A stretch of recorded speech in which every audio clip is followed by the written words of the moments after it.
Hello, silver fans. This is T, and you're in the place to be for silver education, acquisition, and entertainment. And the place to be is Midwest Jewelry and Coin in Indianapolis, Indiana.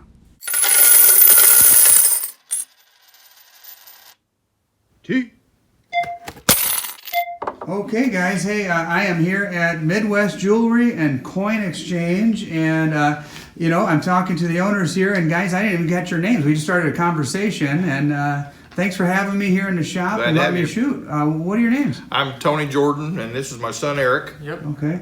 And hey, I was wondering if you could tell me a little bit about the history of the shop. That's all I've done for 34 years. I bought the guy out when I was 22 that I bought coins from when I was a kid. Wow. So this is all I've really ever done. So. And have you always been in this location? No, I've been here about 15 years. I started out originally down south of Seymour, Indiana. So. Well, I was born in a small town. Okay. Oh, down John Cougar Mellencamp country, Yep, huh? yep. Very nice. And I noticed you have a beautiful collection of artwork here. And this is who's your artwork? It's all Indiana listed art, TC Steel and Waters, and just the good stuff. Yeah. If you don't mind, I'm going to pan around just Sure. a little bit just to see. Now you do a lot of jewelry here. Mm-hmm. I noticed that the majority of the shop is dedicated to jewelry, but you do have some wonderful coins here, and I am going to show those off in just a moment. But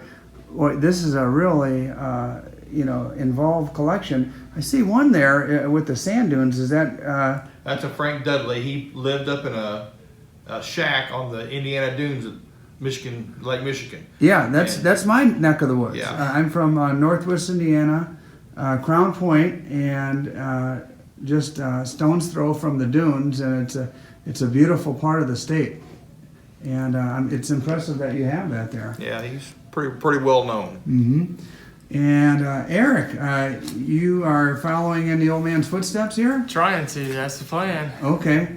And you're also a student? Yep, I go to IU Bloomington, so Okay. my sophomore year there, so. Very good. And my viewers know I was just in Bloomington a 2-3 weeks ago, shot a coin shop video down there while I was down there. Of course, took the opportunity.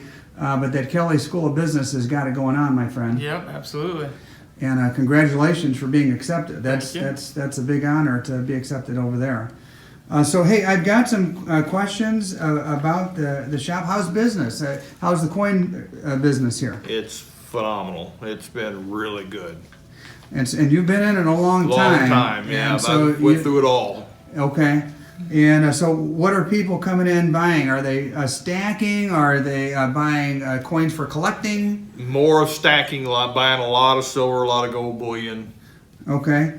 And what seems to be the popular purchase? It all is anymore. Some people will buy nothing but generic stuff. Some people buy nothing but silver eagles or gold. It's just whatever they're more comfortable buying. So. And you do have just a little bit of junk silver left. I'll give a close-up of that a little bit later. Yeah, I had like 2,000 face. My manager's just delivering to a guy right now. So. Wow. Yeah. That's incredible. Yeah, And we're the biggest buyer and seller in the city of Indianapolis. So we move a lot of stuff. I believe it. I just came from a shop, and when you told me you're selling face for 22 times.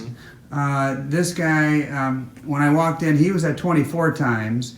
And I just didn't get a good vibe from that shop. And everything I looked at was really, really high. What are your Eagles going for? The new 21 Type 2s are 35 and the back dates are 33. He was charging 37 for back dates. Yeah. I didn't even ask what he wanted for the new one. So I see you're operating on high volume here, yeah. and he's trying to make the most he can off of each coin sale. Yeah. So, and I appreciate your hospitality, or who's your hospitality here. And you said business is booming. The premiums are up. That hasn't slowed people down, has it? No, we have 9 new buyers for every old buyer. So it's just phenomenal. I notice you have a nice assortment of gold and silver. Do you pay close attention to the gold to silver ratio? And Not so much. No, we just keep an eye on. We follow what every day, all day. So, Okay. you know, we keep up on the premiums and what's available and what's not available and the time it takes to get it and that type of thing. So, A lot of, I'm learning about the gold and silver ratio over the last year and a half of being a serious silver stacker and a YouTube video content creator. People seem to be, even the silver folks like me seem to we're looking at gold now because that ratio is coming down a bit. yeah. How about rookie stackers? Do you guys have any advice for rookies? Have you seen an influx of new people? A tremendous amount of new people. Just buy whatever you're comfortable buying, and the amount. I have people come in buy an ounce a week, ounce a day, and I have people come in buy 1,000 ounces at a time. So Wow. it's whatever you're comfortable spending. It's that's the way to do it. Yeah. Now, if you don't mind me asking, and any question I ask you, feel free to decline if you want. But where do you get your inventory? Is a lot of it walking in the door? We buy a lot from the public, and there's always people, estates, liquidating estates. There's always people need money or want money for something else, and people getting divorced and need to raise cash. So, it's just, that's why it just comes in. There's several different ways. Very few people who buy it ever sell it. Right. Most people who buy it, when they pass away, their kids or grandkids are the ones that are selling it. Do you have any advice for those kids and grandparents who find themselves inheriting grandpa's collection? If you don't appreciate it or don't have an interest in it, then liquidate it, and do something else with the money. Pay off a credit card, pay off your debts. You'll be vastly ahead of that, saving the interest on credit cards and things, than having it sitting in a drawer somewhere. Do you specialize in any particular type of coin or? We do mainly bullion. We buy a lot of collectible stuff, numismatic coins, and they go out about as fast as they come in. We have people that come in every day to see what we bought. We always keep a big stock of precious metals in stock. Now, Eric, you're a young guy, sophomore in college. Do you run the coin section, the jewelry? Do you know a little bit about everything? I'm trying to learn about everything. That's the plan, It's just whatever somebody needs, I can try and help you as much as my brain knows how to. So. He does a very good job. Very good. Well, it's nice to see some young blood. A lot of times I walk into coin shops and it's all people my age and a lot older. And it's good. Do any of your friends know about any of this stuff? Young kids? Not really. A little bit. I have some friends that want to kind of get into it as an investment purpose, but nothing really is. Not really is too much. But. Yeah, I know kids that are your age. A lot of times are looking at crypto and the other things that could have those explosive profits. Yep. And they're not looking about safe haven investments long term, and that'll come. Believe me, yes. We were all your age and had friends your age. And how about vintage? Vintage seems to really be taking off lately. Do you have any Collectible vintage stuff? Yeah, I've got stuff at the back. I don't put a lot of it out because of the time it takes for people to go through. If you ask for something, we'll pull it out, that type of thing.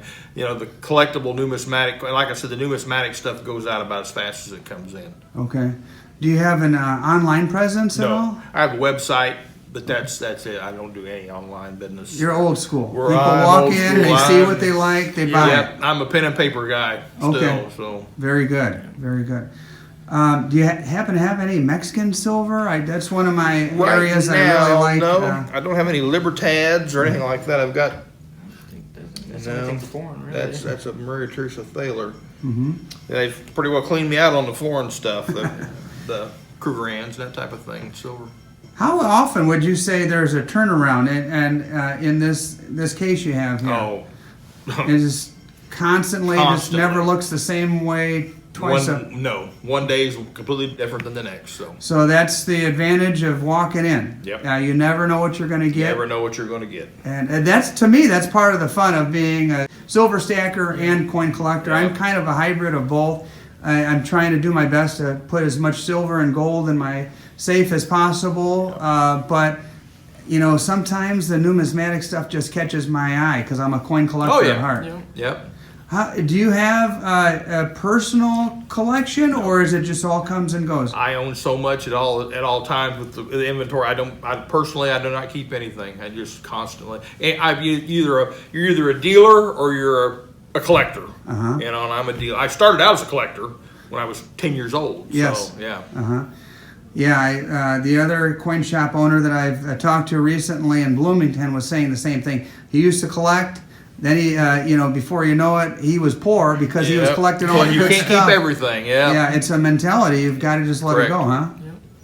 Okay, well, I'm going to get this camera on some of that beautiful silver and gold you have there, and I certainly appreciate the time. And we'll follow up after I pan some of this stuff Absolutely. I see there. Okay, guys. So I was perusing the case here. And some things just really jumped out to me. So let's just take them maybe one at a time here. Sure. You've got is that a 100 ounce? This is a 100-ounce bar. And what is that style of bar called? It's called a poured bar. Okay. Is that an ingot? Yeah. Okay. Poured ingot. And then next to that, there's something you don't see every day. I've seen plenty of 10-ounce Apmex bars and others, but usually not the kilo. Yeah, this is a kilo struck bar, Okay. which means you've just struck with dies. Okay. And this is an Apmex bar. I see. And then you've got a very interesting ring here. It's 18 carats, custom made. Somebody had made. It's either Greek or Roman. I'm not sure exactly what the coin is in the center. And it's 18 karat, and we put it in the coin case just because it's kind of neat. What's the price on that? This one is $1,000. Okay. And then tell me a little bit about this Carson City. I have a soft spot in my heart for Carson Cities, that's for sure. This is what's called what they call a black box Carson City dollar. It's a Carson City. The Nixon, back when Nixon was president, they found bags and bags and bags and bags of these still in the U.S. Treasury vaults. Right. And he got the GSA office to package and sell these through the GSA. Originally, this coin was, I think, $22 from the GSA. And now they're bringing in excess of $400. Wow. They're very popular. That's how Silvertown made it on the map. Yep. They literally sent vans, Silver certificates. van after van after van, and loaded up as many of those as they could. Yep. That's how they made their nut back in the day, and this went on from there. And what an opportunity in history that was to buy those things so cheap. Yep. And then I also noticed that you've got a bunch of junk silver here, generic rounds, and those are going at $29. $29. I think that's a pretty fair price considering what I've seen around. And these little grammars, do those sell or? Yes, we sell a lot of those, believe it or not. These are 2021 Canadian. They call them Canadian maple leaves. They're made by the Canadian government, and they snap apart literally, and they're 1 gram of gold each. Very cool. People normally just buy the whole thing, or just one at a time? One at a time, 2 at a time, 10 at a time. Okay. What is the charge for just These one are of them? $70 a piece. Okay. Based on what I've seen on auctions and things like that, I think it seems like a good deal to me. Okay. Well, hey guys, I'm going to sign off for now. Thank you very much for the hospitality here at your shop. Thank you. And I appreciate you very much. All right, come back anytime. You got it. Thanks. Okay, so those of you who are familiar with my coin shop videos know that I cannot possibly walk into a coin shop and not find something I like.